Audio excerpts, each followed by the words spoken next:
मैं ward number 20 में रात में 11 साढ़े 11 बजे जो हादसा पेश आया उसके बाद से मुसलसल मुझे फ़ोन आ रहा है।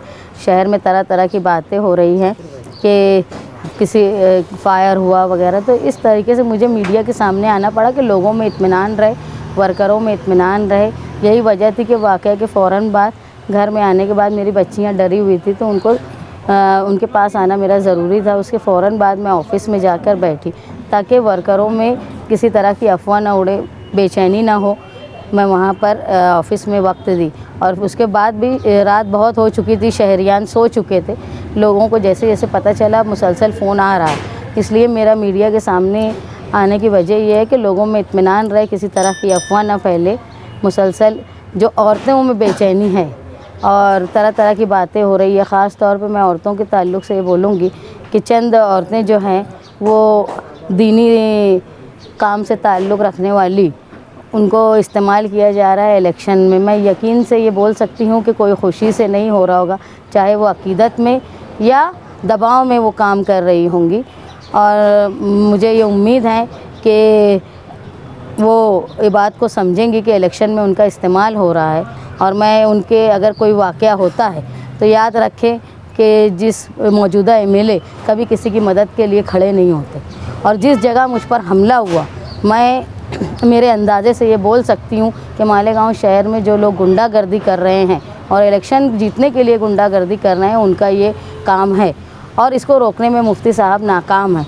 तो अगर कोई मोहब्बत में, अक़ीदत में ये सब कोशिशें कर रहे होंगे इलेक्शन के लिए औरतें, तो मैं उनसे इस बात का वादा करती हूँ कि अगर किसी ज़र्ब की बात आई तो मैं उनकी मदद के लिए खड़ी रहूँगी। एक बात सामने आ रही है कि एक ख़वातीन इलेक्शन नहीं लड़ सकती, नुमाइंदगी नहीं कर सकती, रहनुमाई नहीं कर सकती, जबकि संविधान में मतलब ख़वातीन को अव्वल दर्जा दिया जाता है। हम जिस मुल्क में रहते हैं, हमको मौका था इस्लामी जमहूरिया में रहने का, लेकिन हिंदुस्तान में जो मुसलमान है वो पाकिस्तान से ज़्यादा तादाद में।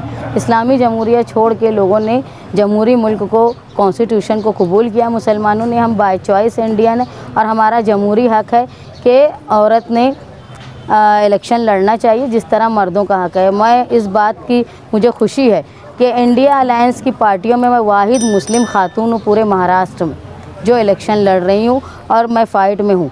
तो मैं ये मानती हूँ कि सिर्फ़ मालेगांव की ख़वातीन की मैं रहनुमाई करूँगी ऐसा नहीं, पूरे महाराष्ट्र के मुसलमान सेकुलर पार्टियों में वाहिद मैं खातून हूँ जो उम्मीदवारी कर रही हूँ। मेरे ऊपर ज़िम्मेदारी है पूरे महाराष्ट्र की मुस्लिम ख़वातीन की रहनुमाई करने की। और मैं आपसे दरख्वास्त करती हूँ बिलखुसूस ख़वातीन से कि मैं बिल्कुल ठीक हूँ, सेहतमंद हूँ और जिस तरह इलेक्शन में काम कर रही थी अभी तक उसी तरह काम करूँगी। मेरे वर्करों से भी दरख्वास्त है कि आप किसी अफवाह में ना आए।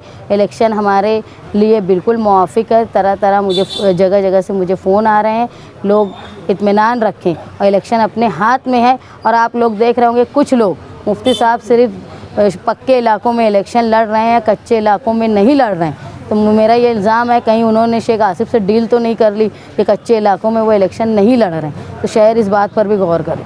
आप पर 2 जगह हमला हुआ, लेकिन अभी कल चुनाव है, पेटी हर जगह है। आपके वर्कर किस तरह जाएंगे, कोई खौफ, कुछ किस तरह कोई प्लानिंग? आप निहाल अहमद की बेटी हैं, कोई अगर खौफ लोगों में होता तो इतनी बड़ी तादाद में रात में वो जमा नहीं होते। हमला करने पर नहीं चुके तो आपके वर्करों को लेकर क्या? नहीं, हमला करने का मकसद जान लेना नहीं था, सिर्फ डराना था।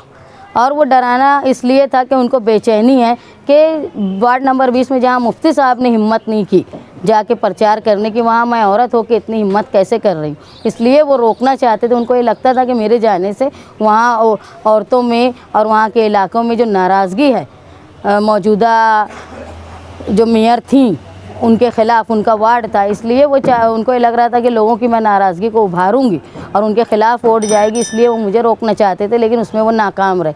मेरे वालिद साथी निहाल अहमद पर जब दरे गांव में हमला हुआ और वो शदीद ज़ख्मी हुए, तकरीबन 50 से ज़्यादा उनको टाँके लगे थे, पर वो इस हालत में भी पार्टी ऑफिस में बैठे थे ताकि वर्करों में बेचैनी न पैदा हो और शहर में कोई अमन को ख़तरा ना हो। इसीलिए मैं भी अपनी